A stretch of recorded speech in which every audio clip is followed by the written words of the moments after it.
সকালে ঘুম থেকে উঠেই ও রাত্রে শুতে যাবার আগেই ঈশ্বর স্মরণ করা যদি কঠিন মনে হয়, তবে কাছেই তার একটা ছবি রেখে দাও। আলো নিভিয়ে দেবার সময় আর সকালে ঘুম ভাঙলেই ওই ছবির দিকে তাকানো অভ্যাসে পরিণত করো। ছবির দিকে তাকানোর স্বভাবটি যদি অভ্যাস করতে থাকো, শীঘ্রই দেখবে তার বিষয়ে চিন্তা না করে শুতে যাওয়া বা ঘুম থেকে ওঠা তোমার পক্ষে কঠিন হয়ে পড়েছে।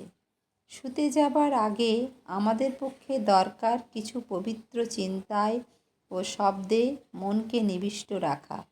চিন্তা করো তুমি যেন ঈশ্বরের কোলে শুতে যাচ্ছ, বা আলোকবিন্দুর মতো তোমার আত্মা দিব্য আলোকের সমুদ্রে মিশে যাচ্ছে, বা এই রকম কোনো ভাব।